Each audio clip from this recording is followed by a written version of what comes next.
तो welcome guys, मैं आज एक ऐसे एनिमी को एक्सप्लेन करने जा रहा हूँ जिसकी ज़िंदगी तो आम थी, लेकिन उसके ख्वाब कुछ ज़्यादा ही अनोखे थे। यानी कि वो जॉम्बीज़ को पसंद करता था, यानी कि वो जॉम्बीज़ के मूवीज़, वेब सीरीज़ और भी बहुत कुछ देखता था, जैसे कि वो जॉम्बीज़ ही है।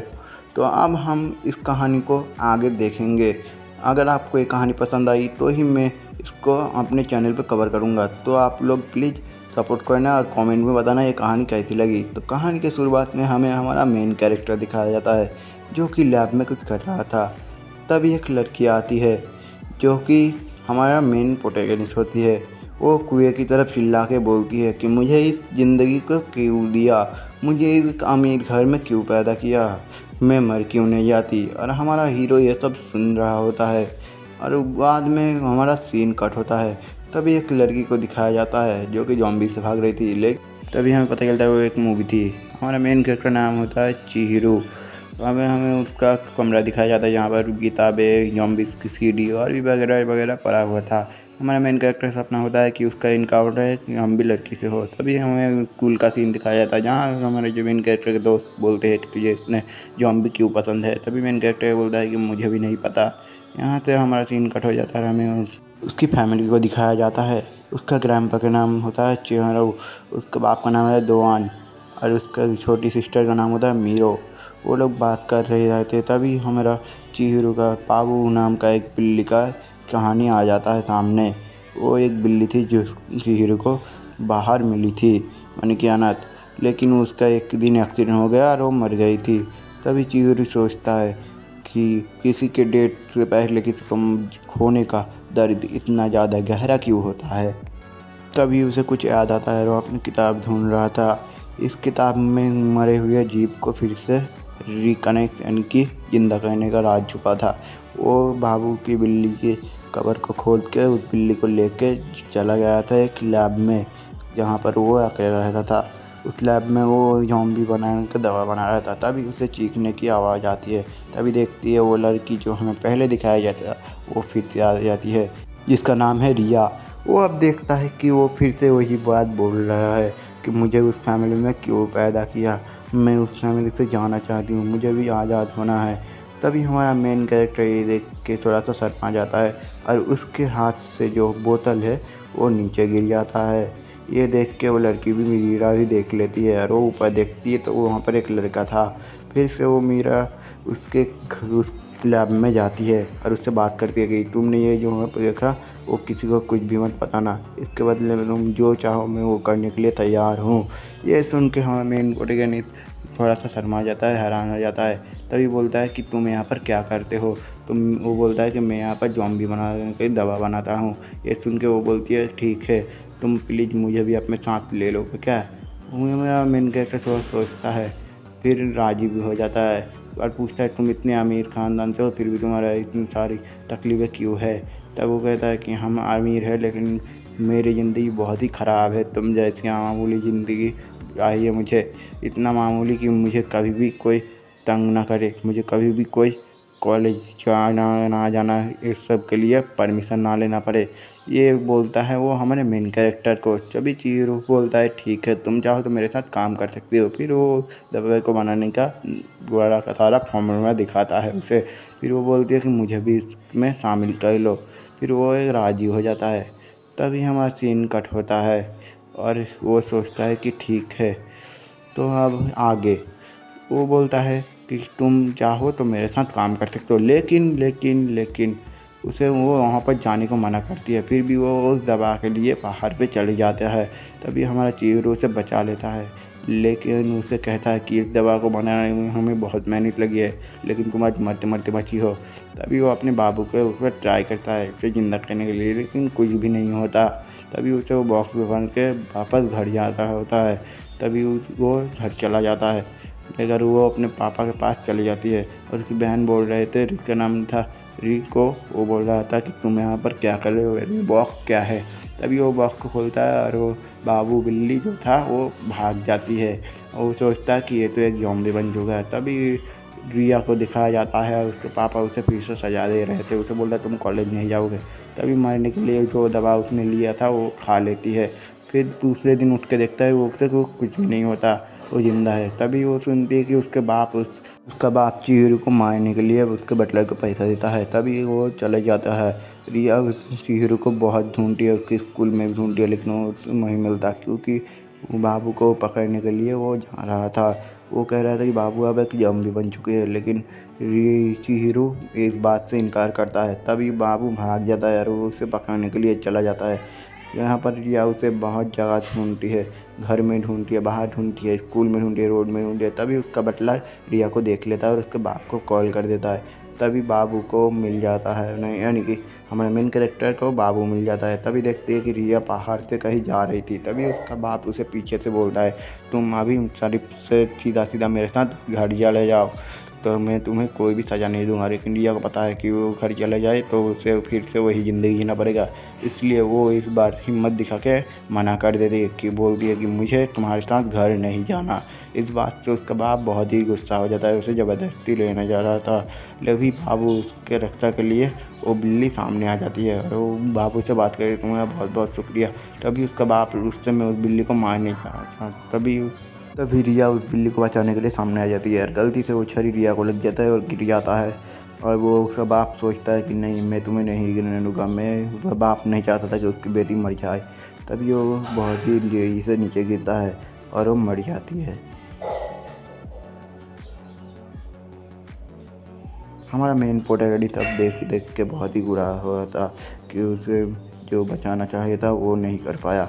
तब ये उठ जाती है और वो अब एक ज़ॉम्बी बन चुकी है। उसका बाप और बटलर ये सब देख रहा था, जिससे उसका बाप और बटलर बहुत ही हैरान हो रहा था कि उसकी बेटी अब ये साधारण इंसान नहीं रही, वो अब एक ज़ॉम्बी बन चुकी है। ये देख के तो उसका बाप तो बहुत ही हैरान हो चुका है और ये बोल रहा था कि क्या मेरी बेटी, जिसको मैंने आज तक अपने पास से कभी अलग नहीं किया, वो अब एक ज़ॉम्बी बन चुकी है। तभी रिया अब चिहिरू के घर में रहने लगती है और बोलती है, मैं अब तुम्हारे साथ ही रहूँगी। चिहिरू इस बात से पहले तो इनकार करता है, लेकिन बाद में राज़ी भी हो जाती है। अब वो एक ज़ॉम्बी बन चुकी थी, इसलिए अब चिहिरू भी सोचता है कि उसे बाहर भेजना अब ठीक नहीं होगा। और बाबू को देख के वो अब बाबू से बात भी कर सकती है। तभी वो चिहिरू को नीचे गिरा देती है और उसे किस करने वाली होती है। तभी हमारा चिहिरू मेन कैरेक्टर बहुत ही शर्मा रहा था, प्लस कर रहा था। जब भी किस करने जा ही रहे थी कि पीछे से रैंको ने आवाज़ दिया, चिल्लाया और बोल रहा कि चिहिरू चलो खेलने जाने से। तभी उसे छुपना पड़ा और ये सोच रही थी मैं उसे आज काटने वाली थी, कितना ही करने वाली थी। तभी वो उसे मारता है, कह रहा तुम हर वक्त घर में ज़ॉम्बी के साथ क्यों होते हो, तुम हमेशा ज़ॉम्बीज़ की मूवी देखते हुए। ये उसके दोस्त भी उसे डांटता है बहुत ही, उसे जो होता है मुक्का भी मारता है और वो माफ़ी मांगता है सबसे, मुझे माफ़ कर दो, मुझे ज़ॉम्बी बहुत पसंद है। या को भी बहुत ही शर्मा जाती है, रैंक भी बहुत ही पसंद करती है। यहाँ पर ही हमारे अकेले बैठी हुई थी। तभी देखती है कि घर में कोई नहीं, तो नहाने चले जाती है।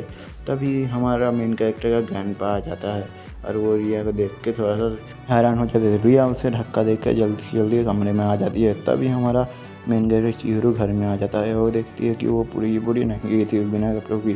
तभी वो उसे वो कपड़ों के पहना देता है, वो अब हिल भी नहीं सकती थी। उसने अपने घर के टेम्परेचर को बहुत ही लो कर दिया और घर में ठंडा रखने के लिए पूरे के पूरे कमरे को ठंडा रखा। वो अपनी छोटी बहन को पूछने लगी कि ज़ॉम्बी से फिर से किसको इंसान कैसे बनाए। वो ये बात सोच सोच के परेशान था कि ये सही रहा तो वो शायद आगे जाके ज़िंदा नहीं रहेगी।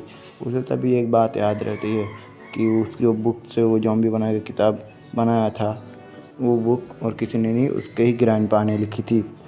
अब वो अपने ग्रैंडपा से पूछता है कि दवा बनाने के राज, लेकिन वो उसके ग्रैंडपा की उम्र ज़्यादा होने की वजह से दवाई बनाने के सारे फार्मूला भूल चुके होते हैं।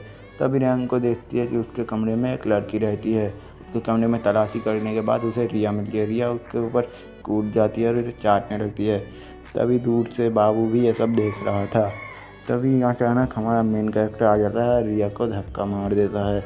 तभी वो दौड़ के आता है, रिया को धक्का मारता है और बोलता है कि तुम्हें क्यों कर रहे हो। तभी रिया उसके ऊपर कूद जाती है और उसे किस कर देती है। ये देख के रैंको भी बहुत ही जेलस फील कर रही थी, क्योंकि अंदर अंदर रिया को पसंद करती थी, यानी कि चिहिरू को। तभी बाबू को दिखाया जाता है जो कि ये सब देख रहा था। उसके पीछे पीछे रिया भी चली जाती है। तभी देखता है कि रिया और बाबू एक जगह पर एक पत्तियाँ खा रही है, जिसकी वजह से रिया को अपनी इंसानी रूप फिर से मिलने लगता है। तभी उसे पता चलता है कि ये पत्तियाँ खाने से ज़ॉम्बीज़ फिर से इंसान हो जाती है। उसके दादाजी उसे बता रहे थे। उसे अचानक ही उसके दादाजी को ये याद आ गया और उसे बोल रहे थे कि नीली पत्ती और फूल तो हमारे घर में लगा दो, जिससे वो ज़ॉम्बी फिर से ठीक हो सकती है। वो अपने ग्रैंडपा से इजाज़त लेती है कि रिया को अपने घर में रख सकता है, तो उसके ग्रैंडपा भी राज़ी हो जाती है, क्योंकि उसे भी पता था एक वैम्पायर को छोड़ना, यानी कि एक ज़ॉम्बी को छोड़ना किसी खतरे से खाली नहीं है। तभी हमें सीन कट होता है और वो एक ट्रक से धक्का खा के गिर जाता है। तभी रिया उसे चाटने लगती है। ये देख के रैंको को उसे बहुत ही गुस्सा आता है, क्योंकि वो भी उसे पसंद करती थी। बचपन में जब चियोरू उसे मदद करता था तब उसे बहुत ही अच्छा लगता है। एक दिन वो खो गई थी और चियोरू ने पहली बार उसकी मदद की थी और उसे घर पहुंचाया था, इसलिए वो चियोरू को बहुत ही पसंद करती थी। बाद में सीन कट होता है और वो दोनों एक भाई बहन होती है, यानी कि सजी कज़न होती है, और वो एक साथ रहने लगते हैं। लेकिन इसकी वजह से वो उसकी जो दूरी है वो बहुत ही ज़्यादा बढ़ जाती है। लेकिन वो उसके साथ ही रहने लगती है, उसके साथ खेलने लगती है, उसके साथ ज़ॉम्बीज़ मूवी देखने लगती है और उसके साथ मार्केट भी जाती है और ज़ॉम्बीज़ मूवी खरीदती है। तभी एक दिन उसके डॉग ने हमला कर दिया, लेकिन चिहिरो को भी बहुत ही डर लग रहा था, लेकिन उसने फिर भी एक बाँस का पाइप उठाया और उसे भगा दिया उस डॉगी को। ये देख के रैंको भी बहुत ही ज़्यादा खुश हो जाती है। तभी सीन कट होता है, देखते कि हम वो दोनों ज़ॉम्बीज़ मूवी देखने लगे हैं और हमें पता चलता है कि रैंको को भी अब ज़ॉम्बीज़ मूवी बहुत ही पसंद आने लगी है। वो कहती है कि तुमने किसी को देखा उस फीमेल ज़ॉम्बी को? तभी वो बोलता है कि मेल भी अगर ज़ॉम्बी होता, हीरो भी, तो कितना अच्छा होता। तभी बाय कहता है उससे और वो अपने घर चला जाता है। तभी वो बोलता है कि रुको, ये बात बोल के वो लोग घूमने जाते हैं। तभी वो बोलता है कि रुको, मुझे तुमसे कुछ कहना है। तभी वो दोनों किस करने लगते हैं। तभी जो हमारा मेन कैरेक्टर चियो है वो उसे हटा देता है। तभी वो गुस्से में यहाँ से चला जाता है कि तुमने ऐसा क्यों किया। तभी सीन कट होता है और वो दोनों खाने लगते हैं। वो हमेशा की तरह रिया को फिर से प्रोटेक्ट करने के लिए उसके सारे मूवमेंट देखता है और उसे किताब में लिखता है। तभी हमारा दूसरा दिन चालू, वो दोनों शॉपिंग के लिए आए होते हैं, क्योंकि रिया को और भी कपड़े चाहिए। तभी उसका बाप बटलर को बोलता है कि तो भी वो रिया को तुम किडनैप करके ला। चिहिरो खाने के लिए कुछ लाने के लिए जाता है। रिया अकेले बैठी होती है। तभी उसके बाप के गुंडे आ जाते हैं और रिया को पकड़ने लगते हैं।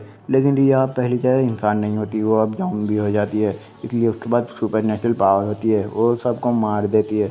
ये देख के चिहिरो भी बहुत ही घबरा जाता है, लेकिन रिया भी बहुत ही घबराती है कि मैंने ऐसा कैसे किया, मुझे कुछ पता नहीं है। लेकिन उसके बाप ने पहले से ही प्लान किया था, अगर रिया नहीं मिली तो चिहिरो को किडनैप करके लाना, इसलिए जो प्लान के हिसाब से था वही हुआ। चिहिरो को किडनैप करके वो लोग लाए हैं अपने घर में। तभी उसकी बहन को थोड़ा सा शक हुआ। माँ के जाने के बाद वो ही इस घर को संभाल रही थी। उसकी माँ को जो जो उसके संस्कार दिए, जो जो उसको सिखाया था, वो सब कुछ अब उसके कंधे में था। उनकी सारी ज़िंदगी अब उसी को इस पूरे घर को संभालना पड़ता था। वो अपने दोस्तों से ज़ॉम्बीज़ के बारे में हमेशा बात करती थी, क्योंकि उसे भी ज़ॉम्बीज़ बहुत ही पसंद आता है। और रिया जब से आई है अपने घर में तब से उसे ज़ॉम्बी और पसंद आती है, लगने लगी है। तभी उसके टीचर को दिखाया जाता है जिसको कि किसी को खाना खिला रहे थे। तभी उन्हें पता चलता है वो एक ज़ॉम्बी नहीं, वो एक क्रोकोडाइल होता है। तभी वो लोग टीचर को ऊपर शक कर देते हैं, वो मिट जाता है कि उसके टीचर एक ज़ॉम्बी नहीं है, एक इंसानी है और वो क्रोकोडाइल को पालते हैं। तभी एक लड़की बोलती है कि मेरे घर के पास से हड्डियों की बहुत ज़्यादा बदबू आती है, लगता है उस घर में कोई हड्डियों की तरह किसी इंसान को चबाता है। ये देखने के लिए वो लोग चले जाते हैं जांच करने के लिए। तभी वो लोग देखते हैं कि एक आदमी जो अपने खाने के लिए दूसरे चीज़ों को आजमा रहा था। तभी वो लोग भी खाते हैं वो खाना, और सच में वो खाना बहुत ही टेस्टी था। ये कहते हुए रियांग बोलती है कि मुझे अब घर जाना चाहिए। मीरा अब घर की तरफ निकल जाती है और मुझे ये बोलती है कि यह सब कहाँ है, नीले फूलों की इतने ज़्यादा पेड़ पौधे कितने लगाए। तभी उसके भाई की बात याद आती है कि उनके भाई ने भी ये पहले लगाया था, उसकी माँ को ये फूल बहुत ही पसंद था। तभी कब्र से वो जाने के टाइम मीरा आ जाता है और रिया बोलती है कि तुम कैसी हो। तभी वो शर्मा जाती है और उसके हाथ दे देती है उसके सर में। तभी उसका हाथ उसकी मम्मी की जैसा ही ठंडा था। उसे एक पल के लिए लगा कि रिया ही उसकी मम्मी है। अब हमें सीन कट होता है, हमें चिहिरो को दिखाया जाता है जो कि एक जगह पर क्या देता है। तभी हमारा जो रिया के बाप का दूसरी पत्नी उसके सामने आती है और वो बोलते हैं कि रिया के बाप एक खेले थे जो खेलते थे टेंटो, और टेंटो में एक दिन हार गए थे।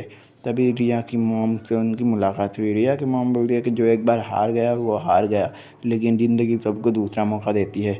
यह सुनकर रिया के बाप उससे बहुत ही इम्प्रेस हो गए थे और उनसे शादी का मौका लिए रिश्ता भी लेके गए थे, लेकिन पहली बार वो तो मना कर दिया था। लेकिन फैमिली को राज़ी करने के बाद उन दोनों के आखिर में शादी हो जाती है। उनका एक बच्चा भी होता है रिया, लेकिन बच्चा होने के बाद चुराने बाद उसकी मॉम गुजर जाती है। यह देर गम सहने के लिए वो तैयार नहीं था और वो बहुत ही डिप्रेशन में चला जाता है। लेकिन पहले से पसंद करके वो एक मेड को शादी कर लेती है और वो पहले की तरह शादी करने के बाद ठीक होने लगता है। लेकिन उसने अभी रिया की वजह से उसे छुआ तक नहीं, इसलिए उसको बहुत ही बुरा लगता है। तभी वो उसे किस करने जा रहा था चीर को, लेकिन चीर उसे तुझे धक्का दे देती है और वो बोलते हैं कि मुझ में क्या कमी है जो मुझे सब लोग रिजेक्ट करते हैं। उसने भी रिजेक्ट किया था, तुमने भी। तभी वो सीन चेंज होता है। हमें दिखाया जाता है कि उसके बाप उसे बोल रहा था तुम्हें मुझे टेंटो खेलने में हराना पड़ेगा, जो जीता रिया उसकी। ये बोल के वो बहुत ही मुस्कुराने लगता है कि मुझे छत से कोई धक्का वक्का दे के मारने का प्लान तो नहीं है। ये सुन के उसकी मेट थोड़ा सा मुस्कुराती है कि तुम जो चाहोगे वही मिलेगा। तब वो देखता है कि जो टेंटो के खेल के लिए एक घर में होते हैं जहाँ पर रिया और उसके बाप की फ़ोटो होती है टेंटो के साथ। अब वो देखता है कि यहाँ पर मुझे क्यों लाया गया है। तभी वो मीत बोलती है तुम रिया मास्टर के साथ एक मुकाबला करोगे, और उसका मास्टर बोलता है कि जो जीतेगा रिया उसकी। लेकिन वो बोलता है कि मुझे तो खेलना भी नहीं आता। तभी रिया भी अंदर आ जाती है चीखती है कि यहाँ पर क्या हो रहा था, लेकिन उनके मेड ने पहले से इंतज़ाम कर रखा था। उन्होंने उसे पकड़ लिया और वो कहती है कि चलो अब तुम हमारे साथ। जाली फेंक के पकड़ने के बाद उनके हर मूवमेंट को वो कॉपी करने लगे। तभी वो बोलती है कि तुम अब मुझे हुक्म नहीं कर सकते, मैं अब पहले जैसा इंसान नहीं हूँ, मैं एक ज़ॉम्बी बन चुकी। तभी वो हथकड़ी को तोड़ के वो रिया की तरफ आने लगती है। रिया अब डेंजर की तरफ आने लगती है उसके बाप के पास। उसके बाप उससे लड़ते हैं और बोलते हैं कि तुम आगे जीते तो रिया तुम्हारी, हम नहीं आगे जीता तो रिया मेरी। ये सुन के वो बोलता है मुझे तो लड़ना नहीं आता, ये तो बेवकूफ़ी है, मैं तुमसे नहीं फाइट करूँगा। रिया को तुम खुशी दोगे जो कि उसके बर्थडे पे उसकी नंगी करके उसके साथ फ़ोटो खींचते थे, तुम उसे खुशी दोगे, उससे तुम खुश रखोगे? तुम कैसे बाप हो? तुम तो उसे मामूली लड़कियों की तरह आज़ाद घूमने के मौका भी तुमने छीन लिया उससे। ये सुन के उसका बाप बहुत ही गुस्सा होता है, बोलता है कि तुम लड़ोगे कि नहीं? तो वो बोलता है कि नहीं, तुम सिंगल लड़ोगे तो बोलो, क्योंकि मुझे तो लड़ना नहीं आता, मैं लड़ूंगा ना किसी को लड़ने दूंगा।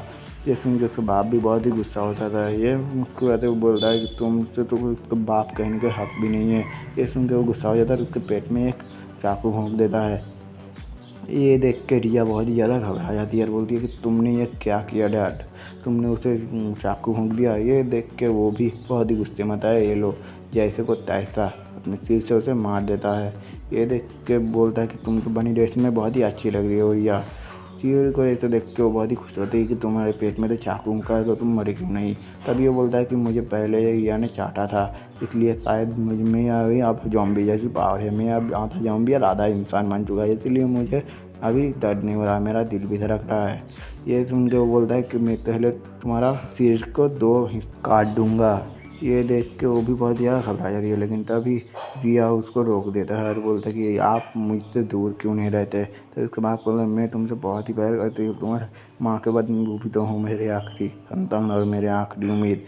ये सुन के बोलते हैं डैड तुम्हें मुझे और रिया को छोड़ देना चाहिए, क्योंकि तुम उससे मामूली इंसान की तरह नहीं देखते, तुम्हें उसे मामूली इंसान की तरह देखना है, मामूली लड़की की तरह देखना है, उसे मामूली लड़की की तरह ज़िंदगी जीना सिखाना है। ये देख के वो बहुत ही बड़ा निराश हो जाता कि मैंने अपने बेटी को अपने हाथों से मार दिया।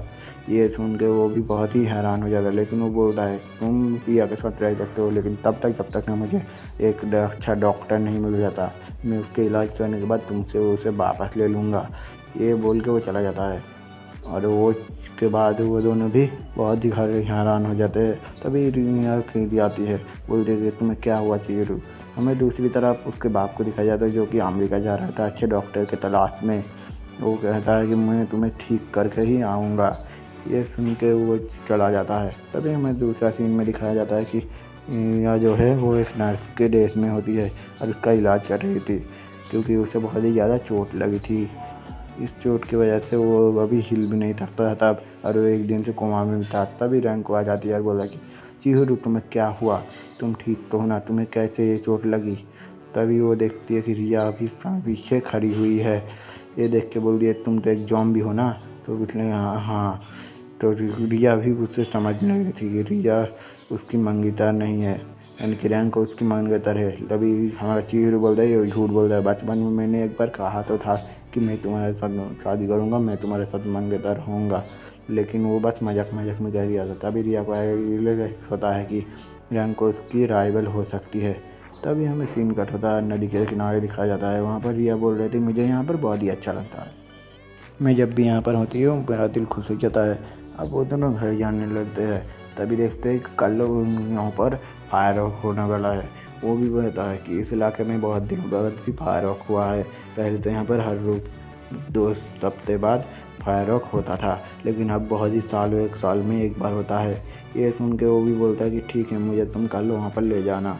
वो भी इस बात में राजी हो जाता है। तभी सीन कट होता है, हमें दिखाया तो वो स्कूल से आ रहा था। तभी उसका दोस्त बोलता है कि तुम तो ज़ॉम्बीज़ को भूल क्यों नहीं जाते, तुम हमेशा ज़ॉम्बीज़ के साथ ही रहते हो, तुम ज़ॉम्बीज़ को इतना पसंद क्यों करते हो, फिर तुम उनसे प्यार तो नहीं करने लगे।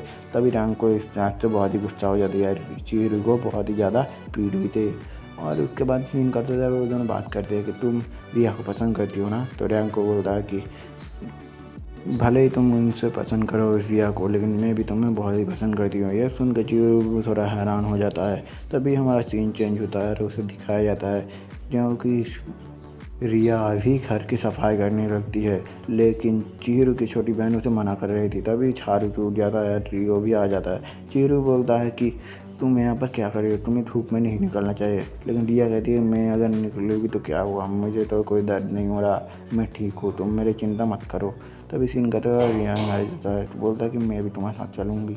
बोलती है कि चलो हम लोग साथ में फायर ऑफ करते हैं। तभी उसे वो काटा पहनने लगती है। रिया बोलती है कि वीरा तुम्हें यहाँ पर दर्द तो नहीं हो रहा, तुम्हारे यहाँ पेट में बहुत ज़्यादा घाव है, मैं यहाँ पर वो काटा बांध सकती हो। तो उसने कहा कि हाँ, कौन सा मुझे दर्द होने वाला है, मैं तो एक ज़ॉम्बी हूँ, तुम यहाँ पर बांध सकती हो वो काटा। तभी वो काटा हुए में बहुत सुंदर लग रही थी रिया, इसलिए रैंको भी थोड़ा सा जलस फील कर रही है। रैंको बोलती है तुम वीरू को पसंद करती हो ना, मैं भी पसंद करती हूँ, इसलिए हम दोनों आपसे राइवल है, हम दोनों आप पूरी कोशिश करेंगे। तभी सीन चेंज होता है और वो लोग फायर वर्क देखने के लिए आ जाते हैं। तो उन लोगों को बहुत अच्छा लगता है, उसने ज़िंदगी में पहली बार फायर वर्क किया है। वो अपने घर से सारा सामान फिर से रिया के घर में ला जाता है। रिया बोलती है कि मॉम मैं अपना घर चेंज कर रही हूँ, मैं अब चीरू के साथ ही रहूँगी, इसलिए मैं अपना सामान लेके जा रही हूँ। ये बोल के वो घर से चली जाती है। तभी चीरू बोलता है आने के टाइम पे तुम्हारे मॉम ने तुम्हें कुछ कहा क्या। तो बोला कि नहीं, मुझे मेरे मॉम ने कुछ भी नहीं कहा, चलो हम दोनों अब घर चलते हैं। तभी वो हमारा सीन चेंज होता है और वो दोनों ज़ॉम्बीज़ की एक मूवी के थिएटर में होते हैं और वो बात कर रहे थे कि तुम्हें मैं पसंद हूँ कि नहीं। तो रिया सर क्या बोलते हैं कि तुम्हारे साथ मैं जब से हूँ तब से मुझे बहुत ही अच्छा लगता है, तुम्हारे साथ मुझे कभी भी कोई तकलीफ है, कोई परेशानी नहीं होती है, मुझे तो इस ज़िंदगी से ये ज़िंदगी बहुत ही अच्छा लगता है। तभी वो उसके चीज़ करती है, लेकिन ये जो हमारा मेन कैरेक्टर होता है उसके मुंह से खून निकलने लगते हैं उन दोनों के ही। तो हमारा चैप्टर यही था। तुम्हें अगर नेक्स्ट चैप्टर चाहिए तो तुम लोग कमेंट करो, तो ही मैं इस सीरीज को कंटिन्यू करूँगा। तुम्हें अच्छा लगा और तुम लोग मुझे सपोर्ट करो और एक सब्सक्राइब करो, सब लोग ही सब्सक्राइब करना। आज तुम्हें ये बार में ज़रूर बताना कमेंट बॉक्स में कि तुम्हें मूवी कैसा लगा और मैं इसको कवर करूँ या नहीं करूँ। तो फिर मिलते हैं नेक्स्ट एपिसोड में, तब तक के लिए बाय बाय, सायोनारा।